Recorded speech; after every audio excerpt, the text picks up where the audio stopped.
What makes America exceptional? Is it the people? No, it can't be that. We are everybody else from everywhere else. Is it our geography, education, the weather, our religion? Some of those may play a role, but the real notion of American exceptionalism is based on individual liberty as enshrined in the Constitution. Bureaucracies and groupthink, they don't invent, they don't create, they don't improve. Business meetings are a great example. They're mind-numbing, inefficient, time wasters, soul killers. And yet, there's a massive push to eliminate individual creativity and replace it with bureaucracy. Who likes to go to meetings? Do you trust those people? Yet that's who we have running our lives as politicians. Would you rather go to Chick-fil-A or the DMV? It's the difference between being treated as an individual or being treated as a number. Have you ever heard the phrase, designed by committee? You know that creates a hot mess. The key distinction is individual creativity versus government or even corporate bureaucracy. In the political realm, it's individual liberty versus socialism, collectivism, and big government. Most of the world is controlled by large government with a few elites at the top living the good life while the rest of us people plod along. That's true in dictatorships, socialist nations, and even democratic socialism. And America was the exception. But nearly everywhere else has been top-down control. It's red states versus blue states. I know, it's actually more complex than that. It's really inner cities versus rural, as shown in election maps like this one I found on Wikipedia by Ali Ziffin.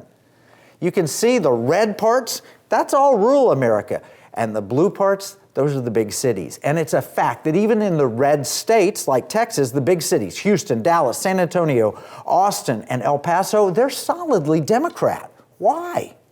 Well, when you move to a city, you become interdependent, and you turn to government for a few more services. When you work at big corporations, you depend on the human resources and all the different things. You don't know your neighbors. You don't know the person working next to you. But farmers, they're self-reliant. They depend on neighbors as individuals, but they don't demand that their neighbors subsidize them. It's really a stark difference in our culture. One is more collectivist and the other is more individualist. Now, there's a war on farms going on right now. Farms, guns, food production, anything from rural America. The green movement is opposed to cattle, fertilizer, and a lot of things that farmers depend on.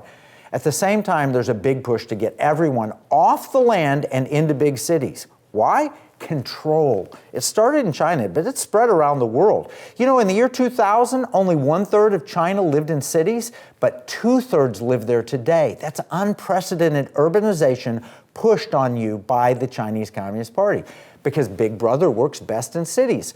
There you have smart meters, zoning rules, lockdowns, restrictions, neighbors spying on you, cameras everywhere. People in cities tend to be collectivists and they want bigger government benefits. People in rural areas, they're individualists. They want less government intrusion.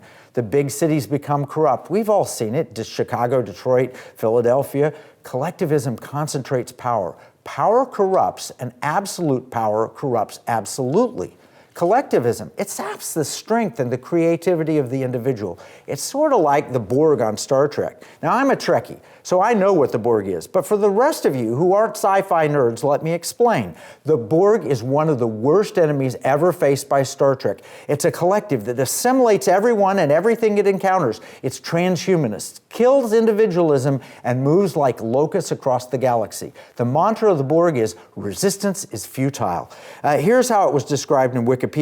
An alien group appearing as recurring antagonists, linked in a hive mind called the collective. The Borg co-opt technology and knowledge of other species to the collective through assimilation. They forcibly transform individuals into drones. The goal is to achieve perfection. Whenever I hear the World Economic Forum or Marxists or socialists, they look and sound like Borg to me. Give up your liberty. Come join the collective. Yet the dirty secret of the Borg is that there's a queen in charge who does as she pleases, sort of like elites who want the rest of us to live like drones while they're in charge of everything.